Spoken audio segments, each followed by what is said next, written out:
So in the 50s, it was believed that it was impossible to run a mile under 4 minutes.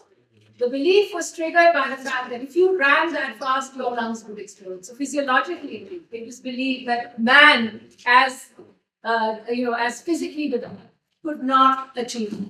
It was also believed that mentally speaking, you couldn't achieve this. So it was believed that you could not run a mile under 4 minutes until one man dared to do that. A young man in Oxford who was a medical student by the name of Roger Bannister took this on. He actually in 1954 dared to run a mile under 4 minutes. And when that happened, he broke the limits. He started a movement, and within 45 days, yet another man achieved that. So what we understand is that barriers, we perceive barriers, they can be both physical, social, or mental. And similarly, when I visited the United States for the first time, there was a huge urban decay. I visited New York City. I don't know how many of you are old enough to have seen a film by the name of the Gangs of New York, where New York was a disaster. And there was so much crime that it looked dystopian. And you couldn't even, I remember looking, arriving in New York and thinking I couldn't walk on the streets because crime was so high. And then there was a mayor by the name of Mr. Giuliani, who looked at the notion of the broken window theory. And the broken window theory says that if in a community even one window breaks and you don't do anything about it, the message you're giving the community is a message of neglect. And when you give that message of neglect, people stop caring. And when people stop caring, crime will rise. So he used this theory and he started cleaning up the streets. And today, if you go to New York, it's a transformed city. So urban decay was changed or overridden by the fact that you started giving dignity precedence over infrastructure. So the small breakthroughs can lead to big leaps. That is the message that I want to leave you with by the end of this talk. And my own life, I grew up in a family where we talked about politics, we talked about history, we talked about imperialism every day. And given the fact that I grew up in a family where these things were talked about and where I didn't face any gender discrimination, I grew up in a family where there were 3 boys and me. And my parents treated me the same way as they treated the boys. So I had never understood or been exposed to notions of gender discrimination. However, when I was in my teens, something began to give, and the bubble of privilege that I used to live in changed. We had a very nice young woman who used to work in our house, and one day she didn't show up. So I decided to investigate. Being very curious, I wanted to understand what was happening between the lines. So I went to her house, which wasn't very far from where I lived, and I found her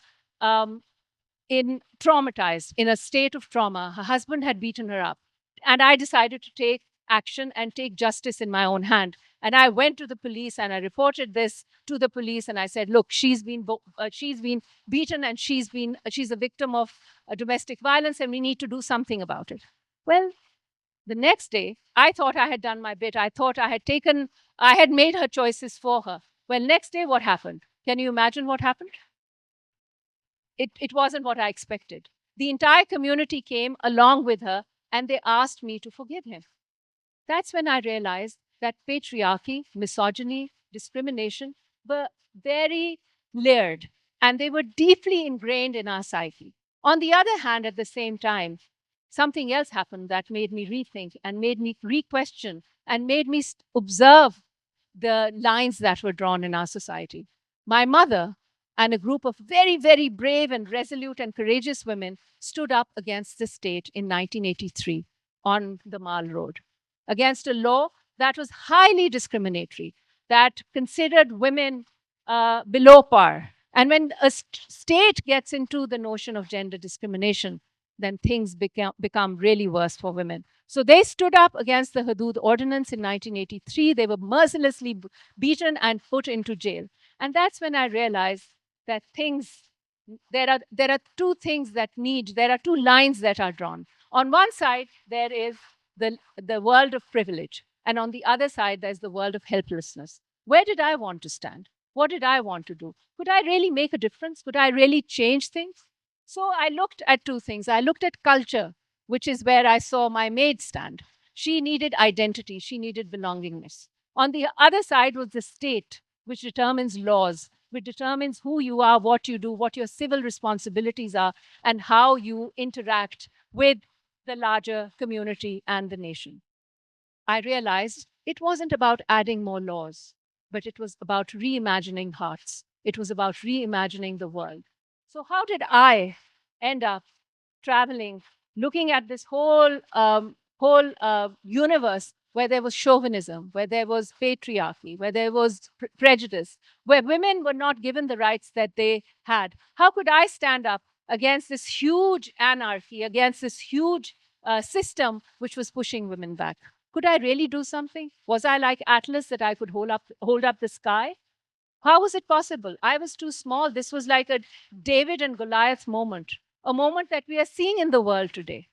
Should I give up or should I do something about it?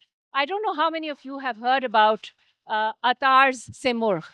So for me, it was like, how did I end up from being a student studying economics and ending up in the paddy fields of Bangladesh, where I heard the songs of Tagore and I saw the miracle of transformation taking place when women are part of the economy.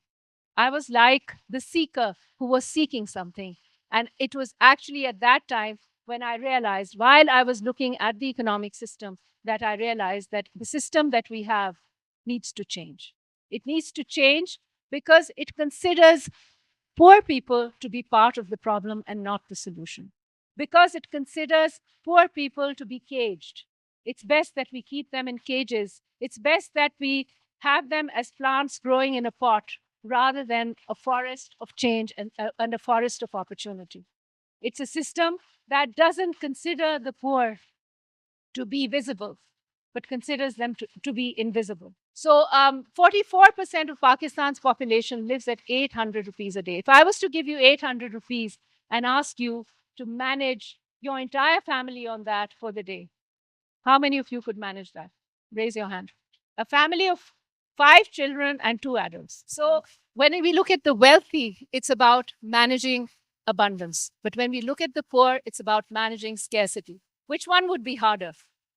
And that's what I realized. When I was a young student at the Wharton Business School, I was a junior, and like everyone else, I also wanted to work on Wall Street and be an investment banker.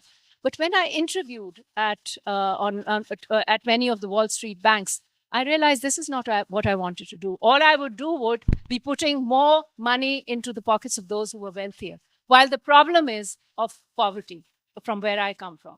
So I met Rehmat Baji, my teacher.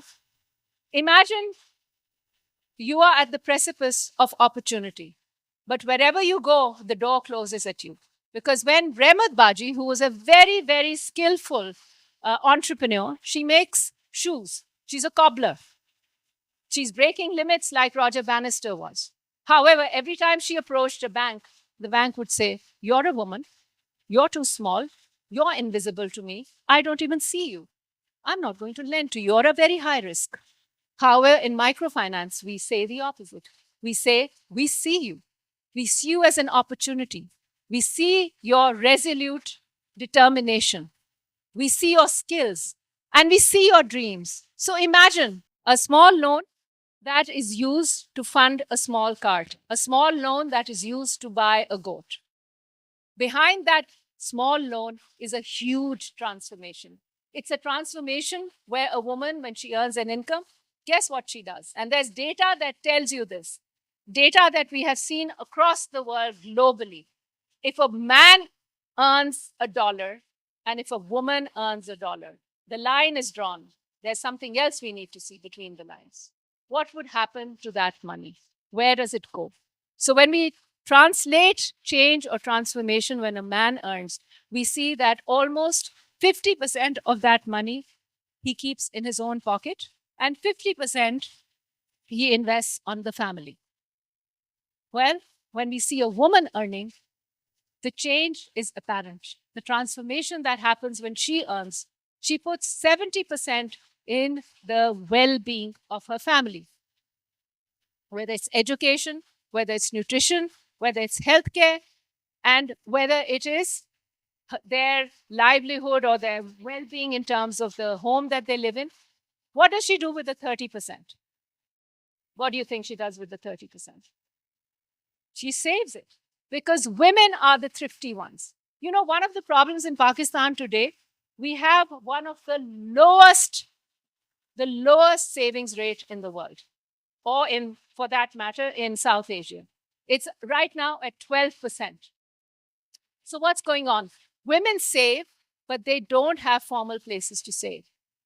So 30% that she saves today goes into the future. It goes into investments that she wants to make. Maybe she wants to improve her house. Maybe she wants to save for her child's education. Maybe she wants to save for a rainy day when she doesn't know what's going to happen. For example, if somebody falls sick, she needs that money. So women are the ones that are every day handling scarcity and creating abundance. If you balance the two, not only is she able to manage with the resources she has, but when she gets that small loan, when she gets that safe place to save, when she gets that micro insurance cover, she's able to do much more. So not only do you build aspirations, but you also realize dreams.